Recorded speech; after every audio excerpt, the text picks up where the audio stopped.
The Moonstone by Wilkie Collins. Chapter 22. My mistress having left us, I had leisure to think of Sergeant Cuff. I found him sitting in a snug corner of the hall, consulting his memorandum book and curling up viciously at the corners of the lips. "Making notes of the case?" I asked. "No," said the sergeant. "Looking to see what my next professional engagement is." "Oh-ho," I said. "You think it's all over then here?" "I think," answered Sergeant Cuff, "that Lady Verinder is one of the cleverest women in England. I also think a rose much better worth looking at than a diamond. Where is the gardener, Mr. Betteridge?"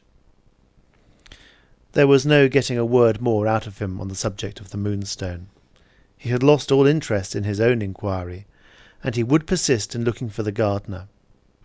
An hour afterwards I heard them at high words in the conservatory, with the dog rose once more at the bottom of the dispute. In the meantime it was my business to find out whether Mr. Franklin persisted in his resolution to leave us by the afternoon train. After having been informed of the conference in my lady's room, and of how it had ended, he immediately decided on waiting to hear the news from Fritzinghall. This very natural alteration in his plans, which with ordinary people would have led to nothing in particular, proved in Mr. Franklin's case to have one objectionable result. It left him unsettled, with a legacy of idle time on his hands, and in so doing it let out all the foreign sides of his character one on top of another like rats out of a bag. Now as an Italian Englishman, now as a German Englishman, and now as a French Englishman, he drifted in and out of all the sitting-rooms in the house, with nothing to talk of but Miss Rachel's treatment of him, and with nobody to address himself to but me. I found him, for example, in the library, sitting under the map of modern Italy, and quite unaware of any other method of meeting his troubles, except the method of talking about them. "I have several worthy aspirations, Betteridge, but what am I to do with them now? I am full of dormant good qualities. If Rachel would only have helped me to bring them out." He was so eloquent in drawing the picture of his own neglected merits, and so pathetic in lamenting over it when it was done, that I felt quite at my wits' end how to console him, when it suddenly occurred to me that here was a case for the wholesome application of a bit of Robinson Crusoe. I hobbled out to my own room, and hobbled back with that immortal book. Nobody in the library.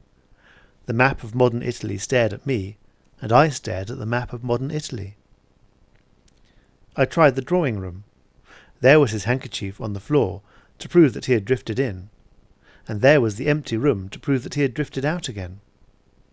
I tried the dining-room, and discovered Samuel with a biscuit and a glass of sherry, silently investigating the empty air.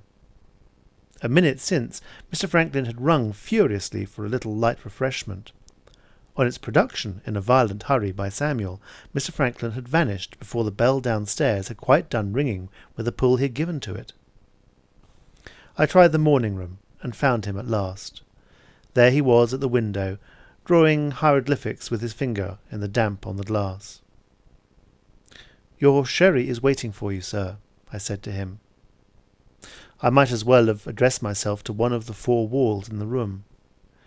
He was down in the bottomless deep of his own meditations, past all pulling up. "How do you explain Rachel's conduct, Betteridge?" was the only answer I received.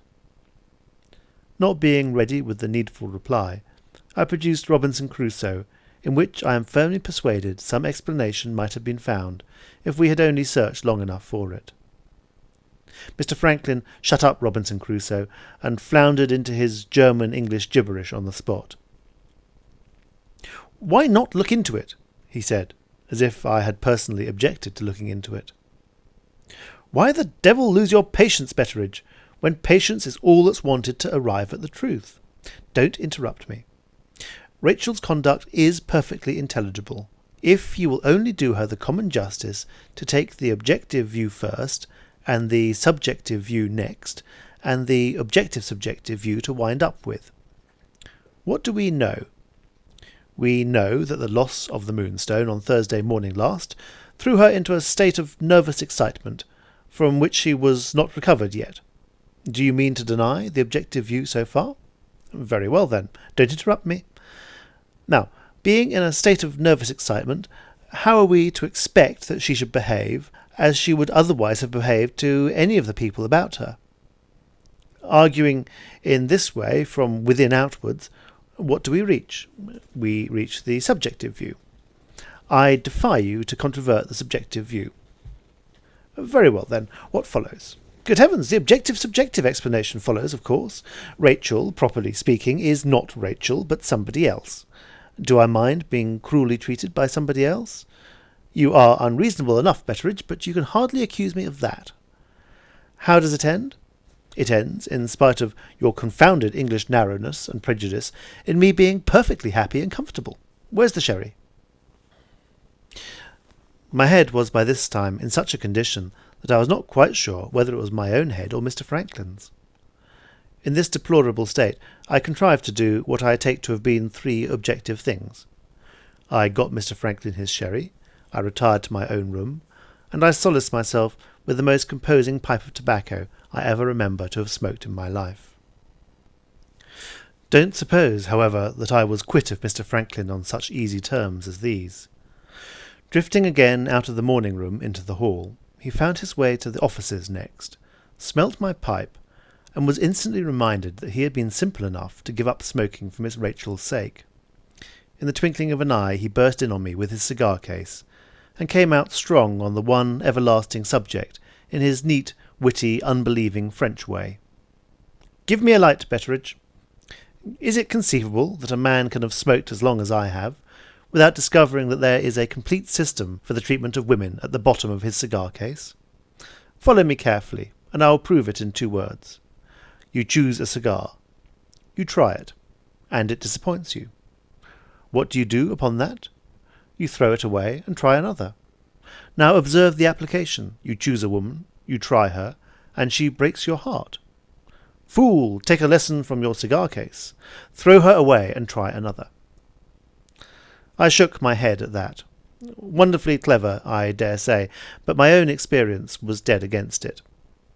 "In the time of the late Mrs. Betteridge," I said, "I felt pretty often inclined to try your philosophy, Mr. Franklin, but the law insists on your smoking your cigar, sir, once you have chosen it." I pointed that observation with a wink. Mr. Franklin burst out laughing, and we were as merry as crickets until the next new side of his character turned up in due course. So things went on with my young master and me, and so, while the sergeant and the gardener were wrangling over the roses, we 2 spent the interval before the news came back from Fritzinghall. The pony-chaise returned a good half-hour before I had ventured to expect it. My lady had decided to remain, for the present, at her sister's house. The groom brought 2 letters from his mistress, one addressed to Mr. Franklin, and the other to me. Mr. Franklin's letter I sent to him in the library, into which refuge his driftings had now taken him for the 2nd time. My own letter I read in my own room. A cheque, which dropped out when I opened it, informed me, before I had mastered the contents, that Sergeant Cuff's dismissal from the inquiry after the Moonstone was now a settled thing. I sent to the conservatory to say that I wished to speak to the sergeant directly. He appeared with his mind full of the gardener and the dog-rose, declaring that the equal of Mr. Begbie for obstinacy never had existed yet, and never would exist again. I requested him to dismiss such wretched trifling as this from our conversation, and to give his best attention to a really serious matter. Upon that he exerted himself sufficiently to notice the letter in my hand. "Ah," he said in a weary way, "you have heard from her ladyship. Have I anything to do with it, Mr. Betteridge?" "You shall judge for yourself, sergeant." I thereupon read him the letter, with my best emphasis and discretion, in the following words. "My good Gabriel, I request that you will inform Sergeant Cuff that I have performed the promise I made to him, with this result. So far as Rosanna Spearman is concerned, Miss Verinder solemnly declares that she has never spoken a word in private to Rosanna since that unhappy woman first entered my house. They never met, even accidentally, on the night when the diamond was lost, and no communication of any sort took place between them, from the Thursday morning when the alarm was first raised in the house, to this present Saturday afternoon when Miss Verinder left us. After telling my daughter suddenly, and in so many words, of Rosanna Spearman's suicide, this is what has come of it. Having reached that point, I looked up and asked Sergeant Cuff what he thought of the letter so far. "I should only offend you if I expressed my opinion," answered the sergeant. "Go on, Mr. Betteridge," he said with the most exasperating resignation. "Go on."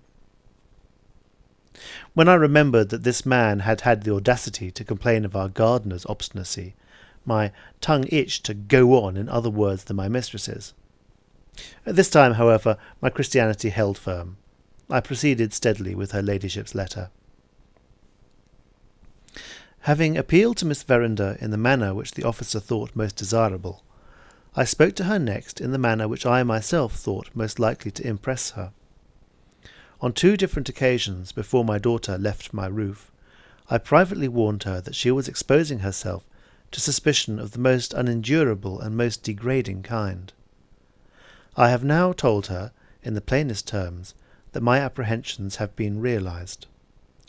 Her answer to this, on her own solemn affirmation, is as plain as words can be. In the first place, she owes no money, privately, to any living creature. In the second place, the diamond is not now, and never has been, in her possession, since she put it into the cabinet on Wednesday night. The confidence which my daughter has placed in me goes no further than this. She maintains an obstinate silence when I ask her if she can explain the disappearance of the diamond. She refuses with tears when I appeal to her to speak out for my sake. The day will come when you will know why I am careless about being suspected, and why I am silent even with you. I have done much to make my mother pity me, nothing to make my mother blush for me. Those are my daughter's own words. After what has passed between the officer and me, I think, stranger as he is, that he should be made acquainted with what Miss Verinder has said as well as you. Read my letter to him, and then place in his hands the cheque which I enclose. In resigning all further claim on his services, I have only to say that I am convinced of his honesty and his intelligence, but I am more firmly persuaded than ever that the circumstances in this case have fatally misled him. There the letter ended. Before presenting the cheque, I asked Sergeant Cuff if he had any remark to make. "It's no part of my duty, Mr. Betteridge," he answered, "to make remarks on a case when I have done with it." I tossed the cheque across the table to him. "Do you believe in that part of her ladyship's letter?" I said indignantly. The sergeant looked at the cheque, and lifted up his dismal eyebrows in acknowledgment of her ladyship's liberality. "This is such a generous estimate of the value of my time," he said, "that I feel bound to make some return for it. I'll bear in mind the amount of this cheque, Mr. Betteridge, when the occasion comes round for remembering it." "What do you mean?" I asked. "Her ladyship has smoothed matters over for the present very cleverly," said the sergeant. "But this family scandal is of the sort that bursts up again when you least expect it. We shall have more detective business on our hands, sir, before the Moonstone is many months older." If those words meant anything, and if the manner in which he spoke them meant anything, it came to this. My mistress's letter had proved, to his mind, that Miss Rachel was hardened enough to resist the strongest appeal that could be addressed to her, and that she had deceived her own mother, good God, under what circumstances, by a series of abominable lies. How other people in my place might have replied to the sergeant, I don't know. I answered what he said in these plain terms. "Sergeant Cuff, I consider your last observation an insult to my lady and her daughter." "Mr. Betteridge, consider it as a warning to yourself, and you'll be nearer the mark." Hot and angry as I was, the infernal confidence with which he gave me that answer closed my lips. I walked to the window to compose myself. The rain had given over, and who should I see in the courtyard but Mr. Begbie, the gardener, waiting outside to continue the dog-rose controversy with Sergeant Cuff. "My compliments to the sergeant," said Mr. Begbie, the moment he set eyes on me. "If he's minded to walk to the station, I'm agreeable to go with him." "What?" cries the sergeant behind me. "Are you not convinced yet?"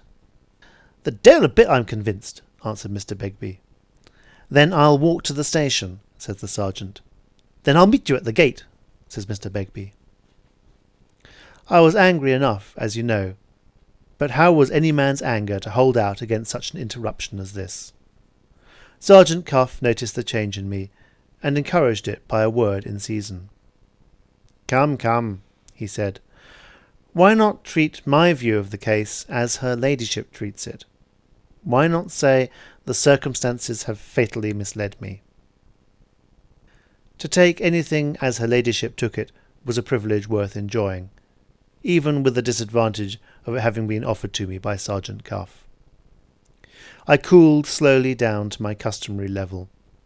I regarded any other opinion of Miss Rachel than my lady's opinion or mine with a lofty contempt. The only thing I could not do was to keep off the subject of the Moonstone. My own good sense ought to have warned me, I know, to let the matter rest.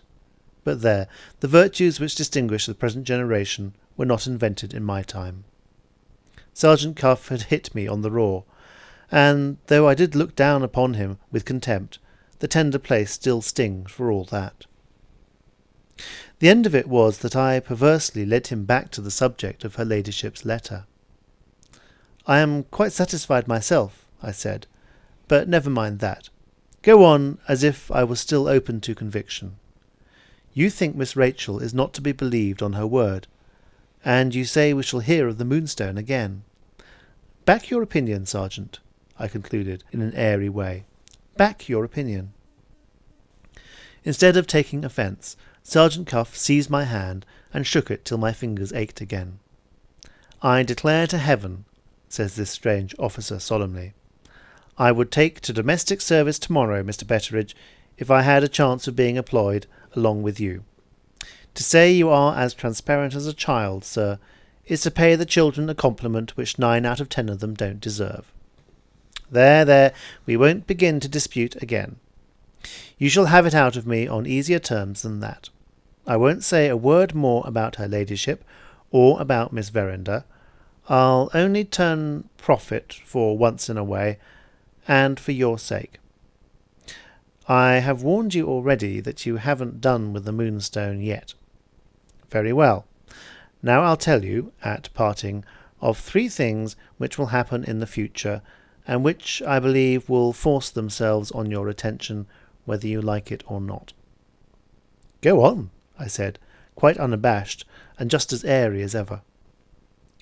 "First," says the sergeant, "you will hear something from the Yollands, when the postman delivers Rosanna's letter at Cobb's Hole on Monday next." If he had thrown a bucket of cold water over me, I doubt if I could have felt it much more unpleasantly than I felt those words. Miss Rachel's assertion of her innocence had left Rosanna's conduct, the making of the new nightgown, the hiding of the smeared nightgown, and all the rest of it, entirely without explanation, and this had never occurred to me till Sergeant Cuff forced it on my mind all in a moment. "In the second place," proceeded the sergeant, "you will hear of the 3 Indians again. You will hear of them in the neighbourhood, if Miss Rachel remains in the neighbourhood. You will hear of them in London, if Miss Rachel goes to London." Having lost all interest in the 3 jugglers, and having thoroughly convinced myself of my young lady's innocence, I took this second prophecy easily enough. "So much for 2 of the 3 things that are going to happen," I said. "Now for the third." "Third and last," said Sergeant Cuff, "you will, sooner or later, hear something of that money-lender in London, whom I have twice taken the liberty of mentioning already. Give me your pocket-book, and I'll make a note for you of his name and address, so that there may be no mistake about it if the thing really happens." He wrote accordingly on a blank leaf, "Mr. Septimus Luca, Middlesex Place, Lambeth, London. There, he said, pointing to the address, are the last words on the subject of the Moonstone, which I shall trouble you with for the present. Time will show whether I am right or wrong. In the meanwhile, sir, I carry away with me a sincere personal liking for you, which I think does honour to both of us. If we don't meet again before my professional retirement takes place, I hope you will come and see me in a little house near London which I have got my eye on. There will be grass walks, Mr. Betteridge, I promise you, in my garden. And as for the white moss rose... The deil a bit you get the white moss rose to grow, unless you bud him on the dog rose first, cried a voice at the window. We both turned round. There was the everlasting Mr. Begbie, too eager for the controversy to wait any longer at the gate. The sergeant wrung my hand and darted out into the courtyard, hotter still on his side. Ask him about the white moss rose when he comes back, and see if I have left him a leg to stand on, cried the great Cuff, hailing me through the window in his turn.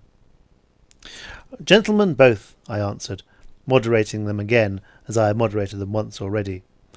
In the matter of the moss rose there is a great deal to be said on both sides. I might as well, as the Irish say, have whistled jigs to a milestone. Away they went together, fighting the battle of the roses, without asking or giving quarter on either side.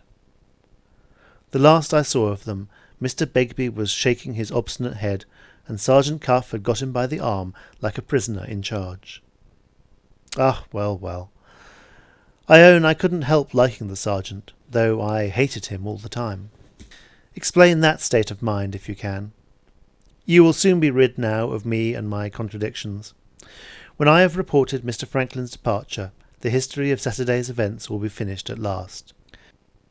And when I have next described certain strange things that happened in the course of the new week, I shall have done my part of the story, and shall hand over the pen to the person who is appointed to follow my lead. If you are as tired of reading this narrative as I am of writing it, Lord, how she will enjoy ourselves on both sides a few pages further on. End of chapter 22.